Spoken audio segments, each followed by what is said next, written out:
श्री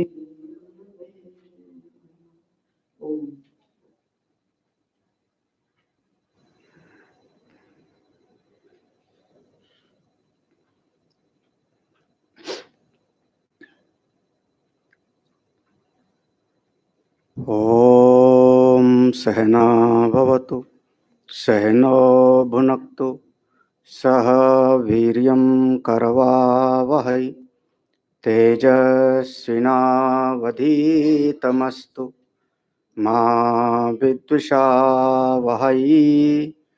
ओम शांति शांति शांति। शंकरं शंकराचार्यं केशवं बादरायणं सूत्रभाष्य कृतौ वन्दे भगवन्तौ पुनः पुनः। ईश्वरो गुरुरात्मेति मूर्तिभेद विभागिने व्योमवद्व्याप्तदेहाय दक्षिणामूर्तये नमः। सदाशिवसमारम्भां शङ्कराचार्यमध्यमाम् अस्मदाचार्यपर्यन्तां वन्दे गुरुपरम्पराम्। श्रुतिस्मृतिपुराणानाम् आलयं करुणालयं नमामि भगवत्पादं शंकरं लोकशंकरम्।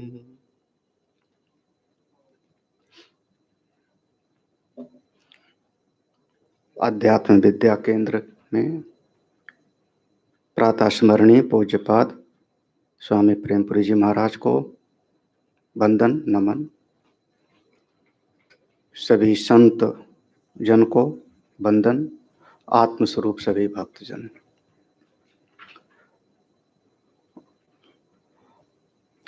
भर्तृहरि जी के द्वारा 100 श्लोकों का यह दिव्य ग्रंथ जिसका नाम वैराग्य शतकम, हम लोग 7वें श्लोक तक कल पढ़े थे। 7वां श्लोक था जो कल हम लोगों ने पढ़ लिया था। भोगा न भुक्ता वयमेव भोक्ता तपो न तप्तं वयमेव तप्ता कालो न यातो वयमेव याता तृष्णा न जीर्णा वयमेव जीर्णा। यह बहुत प्रसिद्ध श्लोक। हमने भोगों को नहीं बल्कि भोगों ने ही हमारे जीवन को समाप्त कर दिया। हमने कोई तपस्या तो नहीं किया, लेकिन संसार के जो द्वंद्व थे, सर्दी गर्मी सुख दुख हानि लाभ विजय पराजय अपमान सम्मान, इन सब ने हमको तपा दिया। हमने समय नहीं बिताया बल्कि समय ने तो हम ही को ही बिता दिया, पास कर दिया। इतनी आयु बीत गई लेकिन फिर भी अभी तक हमारे भीतर की तृष्णा नहीं गई। तृष्णा न जीर्णा, तृष्णा हमारी अभी क्षीण नहीं हुई बल्कि और हमारी बढ़ती जा रही है। 8वां श्लोक अपने इस जीवन के ऊपर है, दैहिक जीवन पर। ये पूरी तरह से आपके अपने इस शरीर के ऊपर। देखो शरीर की स्थिति क्या है और मन की स्थिति क्या है, इसको पढ़ते हैं हम लोग। बालेभिर्मुखमाक्रान्तम् पालितेनंकितं शिरः गात्राणि शिथिलायन्ते तृष्णैका तरुणायते।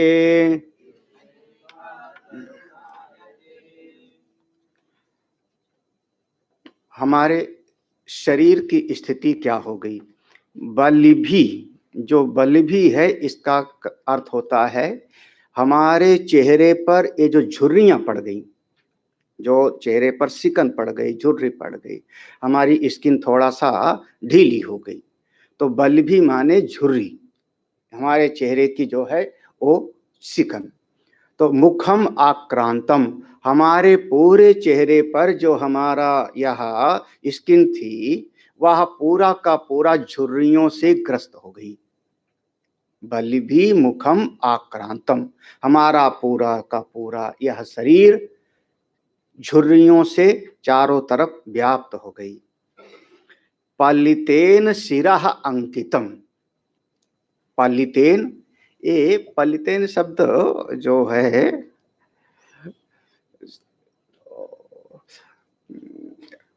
अब कोई गांव वाला होगा तो समझेगा। हम लोगों की गांव की तरफ आलू की खेती होती है और उसमें सर्दी में अगर एक पाला पड़ जाता है कभी, तो पाला पड़ जाता है तो पूरा ऊपर उसकी पत्तियां सबकी सब सफेद हो जाती हैं और उससे फसल को नुकसान होता है। तो यह पलितेन माने सफेदी, सफेदी, और किस पर? शिरः अंकितम, सफेदी ने हमारे सिर के बालों पर ठप्पा लगा दिया। अंकितम माने पूरा छा गई। हमारे शरीर के जो बाल हैं वो धीरे धीरे सफेद हो गए, चेहरा झुर्रियों से ग्रस्त हो गया, सिर के बाल हमारे सफेद हो गए। गात्राणि शिथिलायन्ते, गात्राणि कहते हैं, अब यहाँ गात्राणि माने शरीर के जितने अंग है, हाँ जितने अंग है, हाथ पांव है, शिथिलायन्ते, अब इनमें उतनी शक्ति नहीं रही। हाँ, देखो ये शक्ति धीरे धीरे कम होती है। हाँ, पता नहीं, हम लोग उतना ध्यान देते नहीं।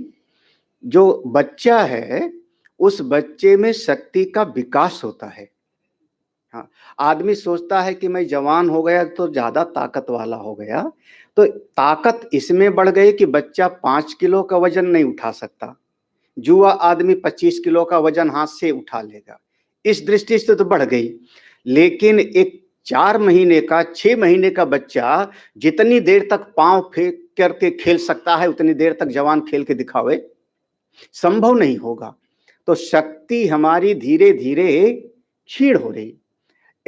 प्राय आप देखो सत्संग वगैरह में जाओ तो बच्चा आएगा कभी दादी के साथ, दादा के साथ, तो आदमी लोग बैठ करके सत्संग सुनेंगे, भजन सुनेंगे, वो बच्चा वहीं पर खेलेगा, दौड़ेगा, उसके भीतर शक्ति बहुत है, विशेष शक्ति है, अभी उसकी शक्ति बढ़ रही है।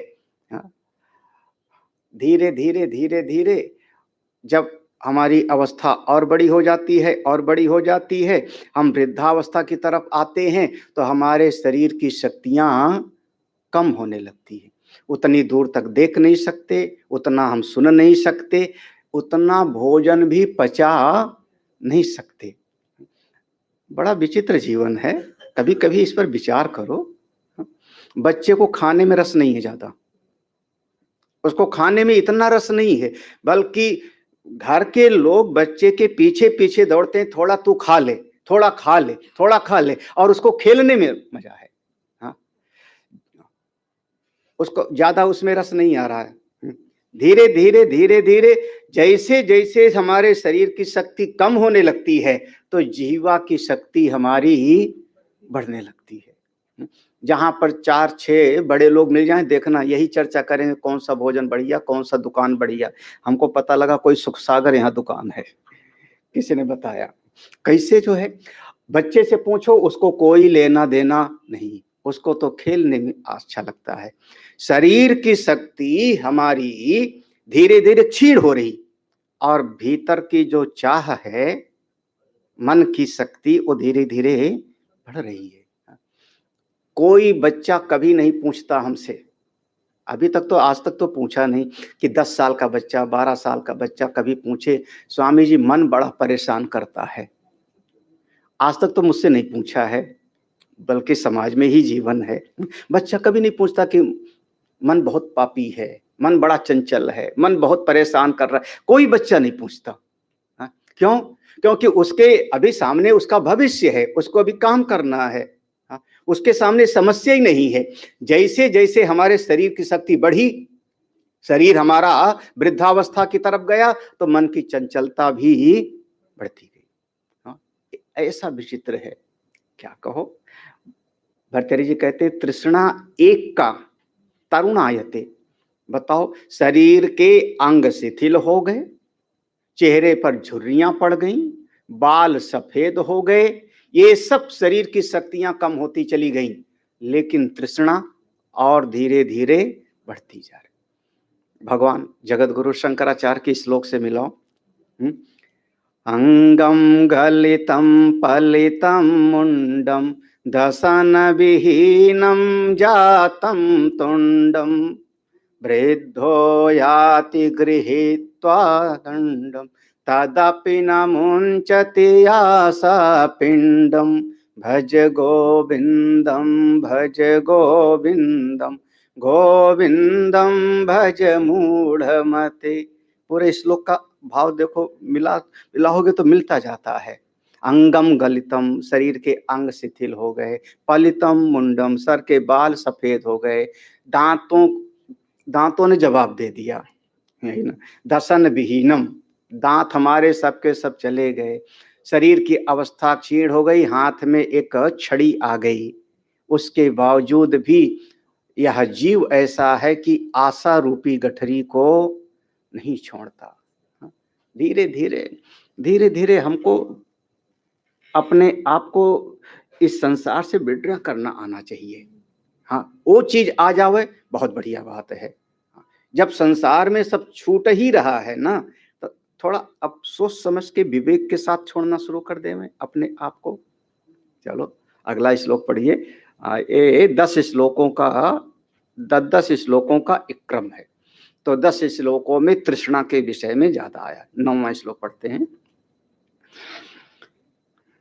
निवृत्ता भोगेच्छा पुरुष बहुमानोऽपि गलितः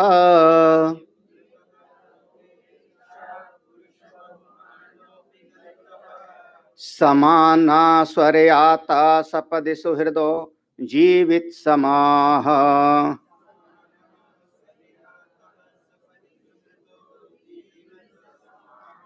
शनैर्यष्टि उत्थानं घनतिमिररुद्धे च नयने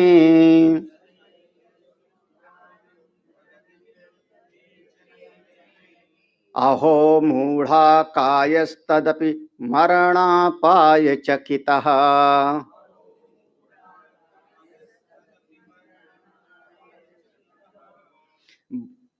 बिल्कुल आसान सा अर्थ है, पढ़ेंगे तो ध्यान से समझ में आ जाएगा। भोगेच्छा निवृत्ता, अब संसार में जो भोग की इच्छा है वो तो एक एक करके खिसक गई, चली गई, भोगेच्छा निवृत्ता। और पुरुष बहुमाना अपि गलितः, पुरुष बहुमाना, जिसके कारण पुरुष का संसार में मान था। पुरुष बहुमाना माने पुरुष का जो पुरुषत्व जिसके कारण था, हमारे बल के कारण, हमारी शक्ति के कारण, हमारे ज्ञान के कारण, धीरे धीरे वो भी गलितः, वो भी धीरे धीरे क्षीण हो गई। समय के साथ में याददाश्त भी कमजोर हो जाती है। हाँ, हमको खुद ये अनुभव होता है। पहले 2 बार पढ़ते थे श्लोक याद हो जाता था। हाँ, अब उसको सवेरे से 10 बार पढ़ो तो भी याद नहीं होता। हाँ, रटना पड़ता है। तो धीरे धीरे अब वो शक्ति क्षीण हो रही, बिल्कुल क्षीण हो रही है। और ये शरीर के साथ में सबके साथ में है ना। तो जिस शक्ति के कारण आपका एक समाज में गौरव था, पुरुष बहुमाना आपकी प्रतिष्ठा थी, वो भी धीरे धीरे क्षीण हो गई। हाँ, समाना स्वरयाता, समाना माने जो हमारी अवस्था वाले थे, जो हमारी आयु वाले, हमारे साथ खेलने खाने वाले थे, हमारे मित्र यार, वो सब स्वयाता, वो सब के सब एक एक करके याता माने चले गए। बताओ कैसी दृष्टि है। तो महाभारत का तो बहुत प्रसिद्ध हुआ ना, यक्ष ने पूछा सबसे बड़ा आश्चर्य क्या है। धर्मराज युधिष्ठिर ने उत्तर दिया कि प्रतिदिन यह प्राणी अपने किसी न किसी परिचित को शमशान घाट में ले जाके पहुंचाता है, फिर भी वो सोचता है कि मैं हमेशा रहूंगा। यही सबसे बड़ा आश्चर्य है। हाँ, जब पूरा का पूरा एक और अच्छा, बंबई में लाइन में खड़े रहे, यहाँ हर जगह लाइन लग जाती है, लोकल पे भी, वहां पर भी लाइन में खड़े, आगे की एक दो लाइन खिसक गई तो खुश होते हैं कि नहीं? दो आदमी उधर से हट जावे तो प्रसन्नता होती है ना कि लाइन हमारी थोड़ी आगे खिसक गई। तो जीवन की गाड़ी में जीवन की गाड़ी में भाई दो आदमी चले गए, हमारे मित्र चले गए, नाते रिश्तेदार चले गए, यानी हमारी गाड़ी जो है लाइन थोड़ी सी आगे खिसक गई, हमारा भी नंबर अब जल्दी आने वाला है। तो समाना स्वर आता, हमारे बराबर की आयु वाले एक एक करके सबके सब चले जा रहे हैं।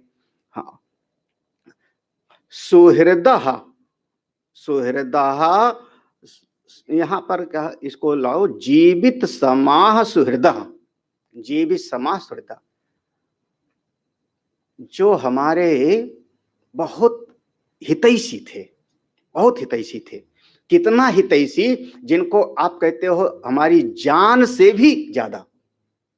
हाँ, जीवित समा माने, जीवित समा माने इनके बगैर मैं जी नहीं सकता, इनके बगैर मैं रह नहीं सकता, ये है जीवित समा। बहुत बार होता है, हमारी पत्नी है, पति है, भाई हैं, मित्र हैं, रास्ते, जीवित समा। ऐसे सुहृदय, घर परिवार के लोग जिनके बगैर हम रहने के लिए तैयार नहीं थे, हमारे प्राणों से प्रिय, वो भी एक एक करके चले जा रहे हैं। कैसी सृष्टि है। हाँ, इस जगत का अकाट्य सत्य है, बिल्कुल यथार्थ सत्य है। खुली आंख से देखो, यही संसार में हो रहा है।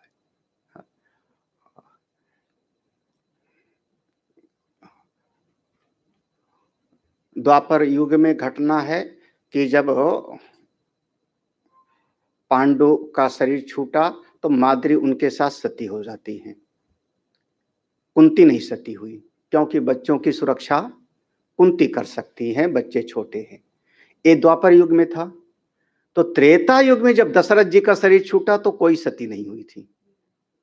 वो तो उसके पहले का युग हो गया ना, उसके पहले का युग हो गया। द्वापर युग तो बाद का हुआ। तो त्रेता युग में जब दशरथ जी ने शरीर छोड़ा, उस समय कौशल्या भी हैं, कैकेयी भी हैं और सुमित्रा, तीनों हैं। महाराज, ये सृष्टि ऐसी है, जिनके बगैर हम जी नहीं सकते, मेरे जीवन के जैसे हैं, वो भी एक एक करके सबके सब चले जा रहे हैं। हाँ, अगला है शनैः यष्टि उत्थानम। शनैः माने धीरे धीरे, यष्टि माने छड़ी, लकड़ी के सहारे, उत्थानम।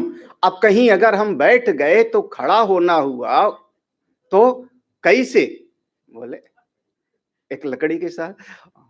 हम लोग भी इसे हाथ लगा लेते हैं। हाँ, और कभी कभी तो हमको, चूंकि मैं 30 साल हो गया समाज में प्रवचन करते हुए, कम नहीं हुआ, तो हमारे बहुत पुराने लोग सत्संगी हैं ना, तो बहुत पुराने, जो कोई ऐसे भी हैं कि 15 साल पुराने, 20 साल पुराने, तो उनको देख करके कभी कभी मैं बोल देता हूँ, प्रवचन में दिखाई पड़ गए तो मैं कहता हूँ पहले ये लोग जहाँ बैठते थे वहां से इनका प्रमोशन हो गया। क्योंकि पहले नीचे बैठते थे और धीरे धीरे फिर अब शरीर, कमर दर्द करने लगी और घुटना दर्द करने लगे तो कहाँ बैठने लगे, फिर कुर्सी पर। तुम कहते हैं प्रमोशन हो गया। यही तो धीरे, शनैः यष्टि उत्थानम, धीरे धीरे छड़ी के सहारे हम खड़े होने लगे। अच्छा, फिर नेत्र कैसे हैं, घान तिमिर रुद्धे च नयने। हाँ, नयने, नयने माने नेत्र, नेत्र है। अब नेत्र से भी बहुत अच्छा दिखाई ही नहीं। घान तिमिर, वैसे आजकल तो बहुत बढ़िया चश्मा लग जाता है।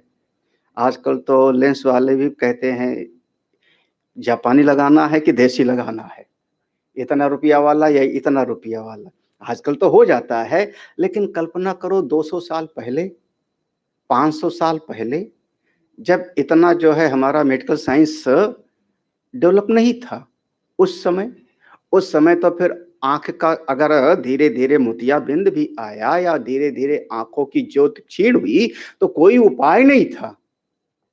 घन तिमिर रुद्धे चल है, नेत्रों के सामने अंधेरा छा गया है, अब ज्यादा दूर तक दिखाई ही नहीं पड़ता। ये सारी स्थितियां हो गई शरीर के साथ। आहो मूढ़ा, आहो माने आश्चर्य है, आश्चर्य है, घोर आश्चर्य की बात है। इसके बाद भी नासमझी कैसी, कितनी नासमझी है। कायः तदपि मरणापाय चकितः, यह जो शरीरधारी जीव है, ये शरीर की जब अंतिम अवस्था आने वाली हो या कहे आदमी की अब तो ज्यादा दिन नहीं चलेगा, तो सोच करके उसको अच्छा नहीं लगता। मरणापाय चकितः, मृत्यु की बात कोई सुनने के लिए तैयार नहीं होता। किसी को कहो कि देखो 16 आने खरा एक सत्य है जिसको आज तक कभी कोई काट नहीं सकता। हाँ, कभी कोई, ये महाराज श्री का वचन है, कड़वा है लेकिन महाराज श्री ऐसे कहते थे कि बिल्कुल 100% सत्य है। किसी को भी आप सत्य कहना चाहो तो कह दो तुम एक दिन मर जाओगे। हाँ, कौन काट सकता है ये, कौन काट सकता है। हाँ, इस सृष्टि में कोई नित्य नहीं रहा है। जिनको हम लोग चिरंजीवी भी कहते हैं ना, अश्वत्थामा, बलि, व्यास, चिरंजीवी माने कल्पांत, एक कल्प पर्यंत, अनंत काल तक वो भी नहीं। क्योंकि जब ब्रह्मा जी सो जाएंगे तो सारी सृष्टि ही प्रलय हो जाएगी, तो सृष्टि के अंतर्गत जितने हैं वो सब के सब जाके समा जाएंगे। और ब्रह्मा जी के एक दिन में फिर वो 14 मनु होते हैं। फिर उस प्रकार से सृष्टि का क्रम चलता है। सहस्र युग पर्यंतम आहार्यत ब्रह्मणो विदु, तो अनंत काल तक इस जगत में कोई नहीं रहता, सब का सब एक ना एक दिन जा रहे हैं। लेकिन फिर भी जीव अपनी मृत्यु की बात सुन करके चौंक पड़ता है, अरे मैं भी मर जाऊंगा। मरणापाय चकिता, यानी जीव मरना नहीं। अच्छा, क्यों नहीं मरना चाहता? हाँ, बस यही तो। हाँ, क्योंकि स्वरूपता वो सतचित है ना। अब चलो देखो, अब शब्द आ गया तो मन में आया। भगवान का स्वरूप सच्चिदानंद है ना, सच्चिदानंद है। सारी सृष्टि के कारण भी भगवान है। दो बातें स्वीकार कर रहे हो, भगवान का स्वरूप सत चित आनंद है ना, सच्चिदानंद है। सारी सृष्टि के कारण भी भगवान है, सारी सृष्टि के कारण भी भगवान है। ब्रह्म अधिष्ठान है और ईश्वर सबके कारण। ईश्वर और जगत में कार्य कारण का संबंध है, और ब्रह्म और जगत में अधिष्ठान और अध्यस्त का संबंध है। ठीक है ना, बिल्कुल से। तो ईश्वर सच्चिदानंद स्वरूप है और जगत के कारण भी है। उन्हीं से सारा का सारा जगत एक उत्पन्न हुआ। अब विचार करना, कारण का गुण कार्य में समाया होता है कि नहीं? हाँ, कारण का गुण, अगर काली मिट्टी से घड़ा बनाएंगे तो घड़ा भी काला होगा, चीनी से कोई चीज बनाओगे तो भी मीठा होगा। तो कारण का गुण ही कार्य में आना चाहिए। ठीक है, तो अगर ईश्वर है सत स्वरूप, सत माने त्रिकाले अपतिष्ठति, हाँ, जो नित्य है, तो ईश्वर से जो कार्य के रूप में बनेगा वो भी नित्य होना चाहिए कि नहीं? हाँ, दिखता तो यहां सब अनित्य है, क्षणभंगुर, चला चली, चंचल, हाँ, पानी की बूंद के जैसा। अब देखो यही, अगर वो कारण सत है, नित्य है, तीनों कालों में एक जैसे रहने वाला है, तो उससे बना हुआ ये जगत कार्य भी नित्य होना चाहिए। विवेक तो यही कहता है ना, बुद्धि हमारी यही कह रही है कि ऐसा होना चाहिए। लेकिन हमको जगत में हर वस्तु क्षण क्षण में बदलने वाली, नष्ट होने वाली दिख रही है, विपरीत दिख रहा है। अब इसी को दूसरे में ले आओ। अगर वो परमेश्वर चित्त स्वरूप हैं, चित्त माने ज्ञान स्वरूप, ज्ञप्ति स्वरूप, तो वो ज्ञान स्वरूप से जो बना जगत वो ज्ञान स्वरूप होना चाहिए। हमको तो जड़ दिख रहा है। इमेज जड़ है कि चेतन? माइक ये जड़ है कि चेतन? हाँ हाँ, जड़ है। जड़ है, बना किससे? चेतन से। आश्चर्य, देखो अब दो तरह की विरोधाभासी बात हो रही ना। अगर ईश्वर आपने कहा उचित है, चेतन स्वरूप है, तो उससे जो बनेगा वो सब का सब चेतन होगा। चीनी से बना हुआ एक एक वस्तु मिट्टी होगी, तो होना चाहिए चेतन ना। लेकिन हमको क्यों नहीं दिखाई पड़ रहा है? हमको तो जड़ दिखाई पड़ रहा है। तीसरा वाला लाओ फिर इसी सिद्धांत को। अगर वो आनंद स्वरूप है, श्रुतियों ने कहा, संतों ने बताया वो आनंद है, जो आनंद स्वरूप है, तो उससे बनी हुई अगर सृष्टि है, अगर सृष्टि उससे बनी है, तो सृष्टि को भी आनंद स्वरूप ही होना चाहिए। लेकिन हमको दिखता क्या है? यहां तो दुख में, दुख में नानक दुखिया सब संसार, दुखालयम अशाश्वतम। क्यों दिख रहा है? जब विचार ये कहता है कि वो सत है, वो चित है, वो आनंद है, तो उससे बनी हुई सृष्टि भी सत चित आनंद ही होनी चाहिए। लेकिन ऐसा दिखता नहीं। यही पर माना जाता है बीच में एक अविद्या देवी विराजमान है। भाई है तो सब चेतन ही, लेकिन अज्ञान के कारण हमको जड़ प्रतीति हो रहा है तो सब आनंद स्वरूप ही, अज्ञान अविद्या के कारण हमको कैसा दिख रहा है? दुख में। सब का सब वहीं पर अविद्या की सत्ता को लाना पड़ता है। अन्यथा जब कारण वैसा, तो कार्य भी बिल्कुल वैसे ही है। अहो मूढ़ा काय तदपि मरणापाय जगता। ओ परमात्मा, आप सच्चिदानंद स्वरूप हो, बिल्कुल हो, नहीं अनुभव हो रहा है, इसका मतलब हमारे भीतर फिर अब ये तो बहुत अविद्या काम और कर्म की ग्रंथि है। अविद्या कामना कर्म यही संसार में लाके फंसाता है। कर्तृत्व भोक्तृत्व लक्षण में आके हम संसारी बन गए, तब ते जीव भयो संसारी। यही अज्ञान है। आप हैं तो वही, हैं तो वही, चाहे जानो तो भी, ना जानो तो भी हो वही। नहीं जाने तो दुखी रहेंगे, जान लेंगे तो मुक्त हो जाएंगे।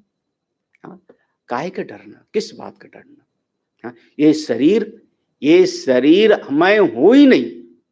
जब शरीर मैं हूं ही नहीं, तो इससे मरने से काहे का डरना? लेकिन आदमी डरता है, बिल्कुल डरता है। कोई किसी को मरने की बात कह दो तो बिल्कुल खुश नहीं होता। एक दृष्टांत तो दूं, अनुभव की बात। एक जगह है सुकरताल, जहां सुखदेव जी ने भागवत सुनाई परीक्षित जी को, तो वहां गंगा जी के किनारे बड़े बड़े पत्थर का लगा हुआ है। तो वहां पर कुछ दिन मैं भी रहा। सवेरे 4 बजे गंगा जी जाते थे स्नान करने के लिए। तो किसी दिन एक घटना है, और ये नई बात नहीं, 10-15 साल पुरानी, 20 साल पुरानी। तो उस समय थोड़ा वेदांत का ज्यादा जोश होश था, वो नया नया होता है। तो गंगा जी के किनारे गए, जैसे नित्य क्रिया करके गंगा जी के पास जल के पास गए, तो लगा कि जो है अंधेरा ही था, 4:30 बजे रहे होंगे, 5 बजे। एक कोई लंबा सा जीव खिसक करके जल के अंदर चला गया, ऐसा लगा। उसके बाद अब हम रोज कमर भर पानी में घुस के स्नान करा करते थे प्रतिदिन। आए और उस दिन जब स्नान करने का हुआ, तो मन में देखो आया क्या, ये मगरमच्छ होगा। यहाँ पर गड्ढा है, गहरा है, यहाँ पर मगरमच्छ होगा। अब हमारे भीतर 2 तरह की वृत्ति चलने लगी। मैं आत्मा हूं। मैं आत्मा हूं, अरे शरीर को खा भी लेगा तो किसी जीव का भोजन हो जाएगा, क्या फर्क पड़ता है? तब फिर बुद्धि कहती है ना समझे थोड़े करना चाहिए, ये व्यवहारिक सत्ता है। देखो ये सब, हाँ ये व्यवहारिक सत्ता है, व्यवहारिक सत्ता में पागल थोड़े बनना है। नहीं घुसूंगा आज, आ गया होगा बह करके। अब 10-15 मिनट अंतर्द्वंद चलता रहा। स्नान करूं ना करूं, ना करूं करूं, अंदर जाऊं तो डर लगता है कि मगरमच्छ हो सकता है मछली हो। कछुआ हो, कुछ भी हो सकता है, लेकिन बुद्धि ने वो पकड़ लिया ना, और रस्सी पर सर्प के जैसे। उसके बावजूद फिर उस दिन अंदर घुसने के बजाय वहीं किनारे पत्थर बैठ के कमंडल लेके सर पे डाल लिया। आसान नहीं है ये, सुनते सुनते भी ये जो देहाध्यास है ना, ये जल्दी जाता नहीं। देहाध्यास, हाँ, इसके लिए बहुत डूबना पड़ता है इसमें। हाँ, मरणापाय चकिता, ये अंतिम श्लोक है इस प्रसंग का। इसका नाम ही है तृष्णा विडंबना। ये 10 श्लोकों का प्रसंग था। ये भी श्लोक बहुत प्रसिद्ध है, ये संतों के बीच में बहुत प्रसिद्ध है। आशा नाम नदी मनोरथ जला, तृष्णा तरंगा कुला,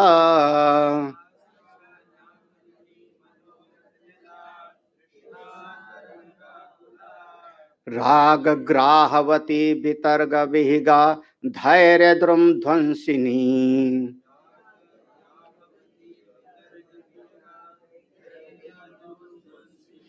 मोहावर्त सुदुस्तर अति गहना, प्रोत्तुंग चिंता तटी,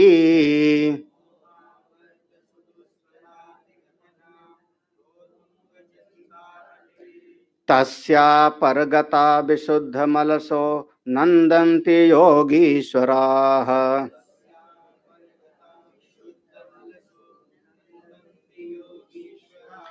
यहाँ पारगता होना चाहिए, ये थोड़ा मिसप्रिंट है। परगता जो है उससे अर्थ नहीं निकलेगा, पारगता। ये श्लोक बिल्कुल, अगर आप श्रीमद् भगवद गीता का जो ध्यान श्लोक है उसमें एक श्लोक आता है, भीष्म द्रोण तटा जयद्रथ जला, गांधार नीलोत्पला, बिल्कुल मिलता जुलता है।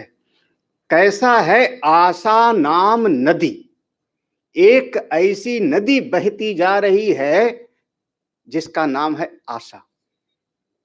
अब भाई देखो, नदी होगी, आप हरिद्वार आओ, गंगा जी हैं, तो गंगा जी के देखो दोनों किनारे 2 तट होगा, 2 तट है, बीच में जल का प्रवाह है।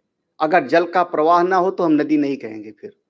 हाँ, जल का प्रवाह, फिर उस जल के प्रवाह के अंदर बहुत सारे, उसमें घड़ियाल हैं, उसमें कछुए हैं, जीव भी होंगे। कभी कभी पानी का लहर का जो वेग होता है उससे उसमें एक भंवर बन जाता है, ऐसा भी हो जाता है। अच्छा, फिर हम लोग तो हरिद्वार में देखते हैं, कभी कभी बाढ़ आती है तो बड़े बड़े पेड़ उखड़ उखड़ करके बहते चले जाते हैं, बड़े बड़े पेड़ जिनको बिना क्रेन के उठा ना पावे कोई। हाँ, ऐसे पेड़, किनारा कट जाता है, बालू की जमीन है, किनारा कट गया और बड़े बड़े पेड़ बहते जाते हैं। हाँ, फिर अब नदी है तो उसमें बहुत सारे छोटे छोटे वो मछली आदि होंगी, उनको खाने के लिए दूसरे पक्षियां भी आ जाते हैं, वो भी पूरा का पूरा यहाँ पर वर्णन किया। ऐसे इस जगत में आशा नाम की नदी है, आशा नाम नदी। अब इस नदी में जल क्या है? मनोरथ जला। कितना आसान है इस लोग, देखो, मनोरथ जला, कल्पनाएं मन की, फिर मैं ऐसा करूंगा, फिर ये कर लूंगा, फिर वो कर लूंगा, फिर इतना बना लूंगा, फिर उतना कर लूंगा। ये मनोरथ ही जल है, इसका कोई पारावार नहीं है। जल क्या है? इतना चला गया फिर आ गया, फिर चला गया फिर आ गया, एक मनोरथ गया 10 आ गया, 10 गए 20 आ गए, चलता रहता है, मनोरथ ही चल है। तृष्णा तरंग आकुला, तृष्णा, ये जैसे लहर आएगी ना उसमें, और लहर तो बाकायदा, यहाँ बंबई में समुद्र में उतना तेज लहर नहीं उठती, उठती है यहाँ, हाँ, लेकिन और जगहों पर तो लहर जो है पूरा का पूरा 10-10 फुट ऊंची लहर उठती है समुद्र में। तो ऐसे कभी कभी नदी में एक हवा का एक दबाव के कारण लहर उठती है, तरंग उठती है। ये आशा नाम की नदी में हमारे मन के भीतर यहाँ पर क्या बोले, तृष्णा ही यहाँ पर तरंग है। तृष्णा माने बिल्कुल जैसे प्यास लगी हो आदमी को, तो वो सब भूल करके बस ये पानी चाहिए, ये पानी चाहिए, एक गिलास पानी चाहिए। हम कहते हैं बहुत तृषित है, बहुत प्यासा है। ऐसे कभी कभी जीव चाहता है यही खिलौना चाहिए, यही वस्तु चाहिए, यही चीज चाहिए अब हमको, 10 चीज को भुला करके यही चाहिए, तो उसको हम कहेंगे तृष्णा। तृष्णा। अब ये मिल जाए तो ठीक, ये नहीं मिलेगा तो हमको जीने का भी कोई फायदा नहीं, इसको कहेंगे तृष्णा। एक चीज के लिए बिल्कुल पगला जाना, उसके बगैर जीने के लिए तैयार ना होना। अच्छा, अब ये जब नदी में जल है तो यहां मगरमच्छ भी हैं। कौन? राग ग्राहवती। हाँ, ग्राहवती मतलब ग्राह मगरमच्छ कौन है? राग। तो राग भी है तो द्वेष भी मान लो आप, दोनों एक दूसरे के जोड़े हैं, ये होगा तो वो भी होगा। तो राग और द्वेष यहाँ पर बहुत बड़े बड़े ग्राह है, मगरमच्छ हैं। एक मगरमच्छ ने गजेंद्र का पांव पकड़ लिया था, कुछ बस फिर नहीं चला, फिर तो बस भगवान हरि ही आकर के बचा सकते हैं। यहाँ पर ग्राह कितने सारे राग द्वेष हैं, हमारा मन ही समझ सकता है। बेतर्क बिहिगा, विहंग कहते हैं पक्षी को। हाँ, तरह तरह के तर्क वितर्क यहाँ पक्षी बन करके आ गए हैं। हाँ, अपना मन ही 2 तरह का तर्क कर लेगा, ऐसा होगा वैसा होगा, वो कर लूंगा। तर्क वितर्क यही पक्षी है। धैर्य द्रुम ध्वंसनी, बहुत, जैसे नदी का किनारा है, नदी के किनारे पर बड़े बड़े पेड़ लगे हैं, लेकिन जब जल का प्रवाह आता है तो पेड़ों को उखाड़ देता है। ऐसे जब ये मनोरथ का जल, तृष्णा की तरंग आती है तो हमारा धैर्य इसमें बह जाता है। धैर्य रूपी वृक्षों को उखाड़ फेंकने वाला है। बड़े से बड़े धैर्यशील भी इस प्रवाह में बह जाते हैं, बड़े से बड़े। हाँ, अब आया देखो, जल है क्या, ऐसा ये अलंकार है। मोह आवर्त, मोह आवर्त, आवर्त माने वो भंवर, भंवर कहते हैं भंवर में बड़ी बड़ी नाव भी डूब सकती है। हाँ, वो जल का एक वेग बन जाता है, दबाव बन जाता है, तो जल के अंदर ही जगह जैसी बन जाती है, उसमें बड़ी बड़ी नाव तक डूब सकती है। तो ऐसे मोह का ही एक भंवर बन गया है, मोह आवर्त, जिसको पार करना आसान नहीं है। हाँ, उसको पार करना संभव नहीं है। हाँ, मोह की, हाँ, मोह सकल व्याधिन कर, अभी ये प्रसंग आगे भी आएगा, मोह का प्रसंग विस्तार में आएगा। तो मोह रूपी भंवर है। मोह, मोह वैचित्य, जब आदमी को, ये मोह तो बड़ा विचित्र है। मोह मतलब विपरीत समझ, सीधा सीधा, यथार्थ का बोध ना होना, यथार्थ को छुपा करके किसी दूसरी चीज की प्रतीति होना, इसी का नाम होता है मोह। हाँ, और फिर उसके कारण फिर आप उसको विक्षेप कह लो, आवरण, विक्षेप, विक्षेप कह सकते हो। मोह उसी के मोह, लेकिन मोह किसी एक जगह पर केंद्रित हो जाता है, एक जगह पर केंद्रित हो जाता है। धन से मोह, घर से मोह, शरीर से मोह, अपनी अक्ल से मोह, एक जगह पर जब केंद्रित हो गया तो कुछ और सुनने के लिए तैयार नहीं। मोह रूपी आवर्त, जिसको सुदुस्तर, अति गहना, जिसको पार करना आसान नहीं लगता।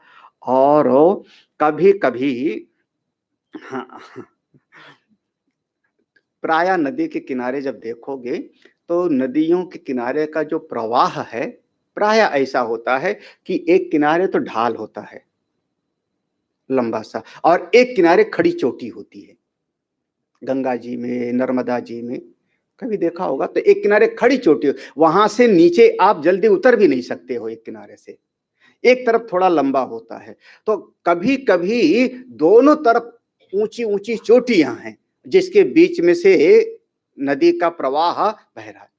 अब आप चाहो भी, बिल्कुल वहां खड़े हो पास में, चाहो भी कि गंगा जी का जल जाकर ले आऊं कर्णप्रयाग में, या और रास्ते में आप टिहरी आदि के आगे पीछे, नहीं जा सकते।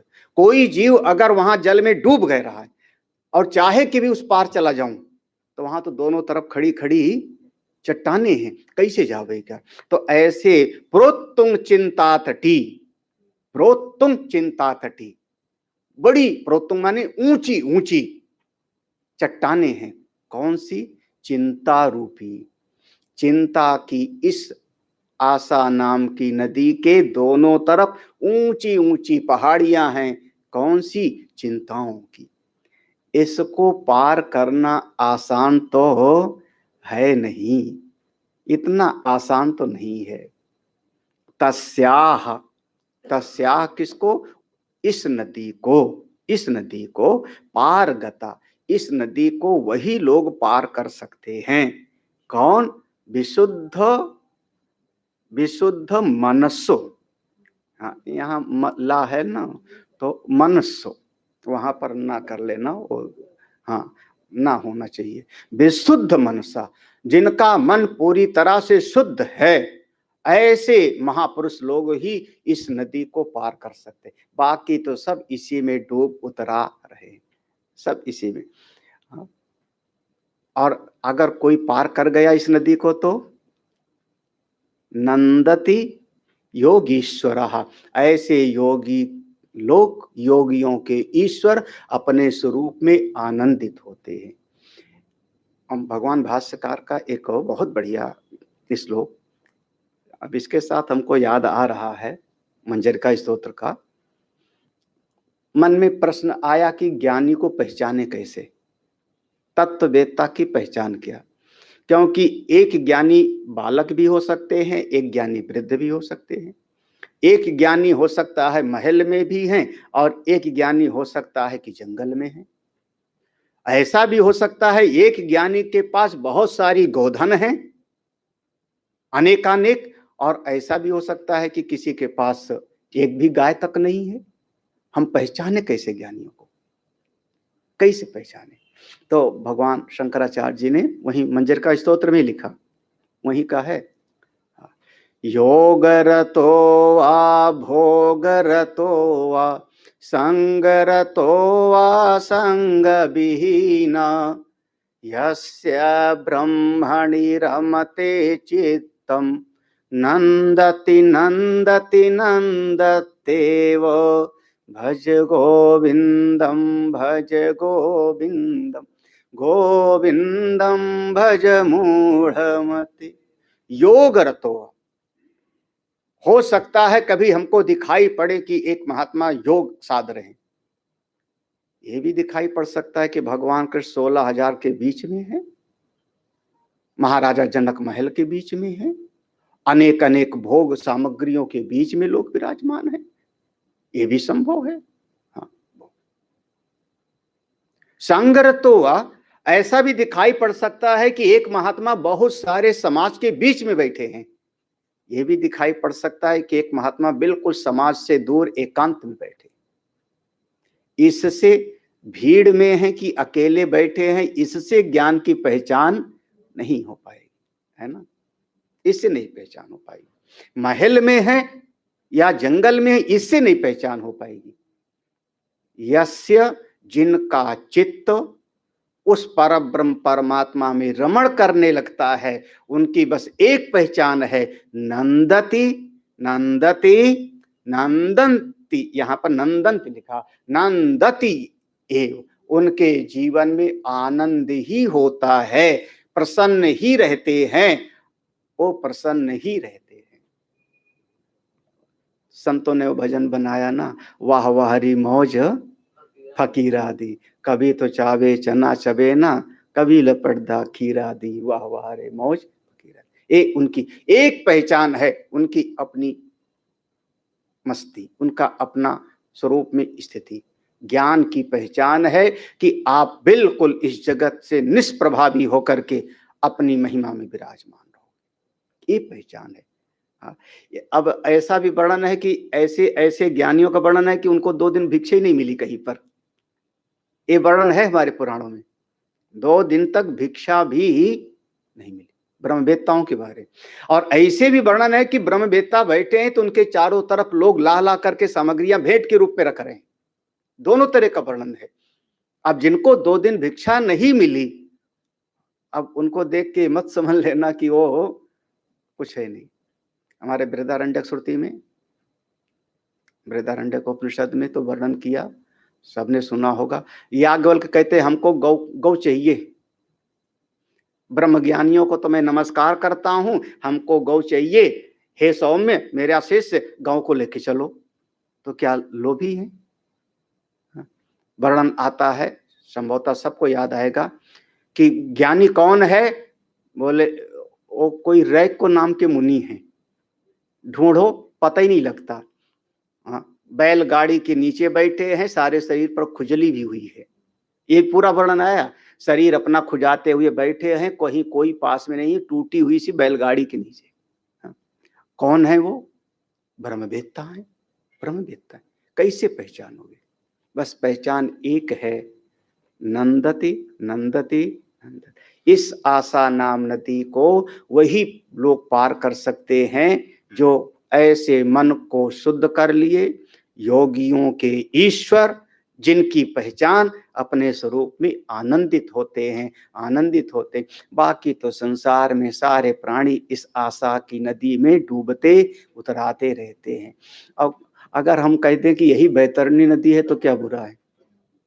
हाँ, जब आप लोग ये कहते हो कि जो है सब यही है, स्वर्ग भी यही, और ऐसा बोल देते हो ना, भागवत पुराण में ये श्लोक लिखा है, अत्रयु स्वर्गः अत्रयु नरकः इति माता प्रचक्षते।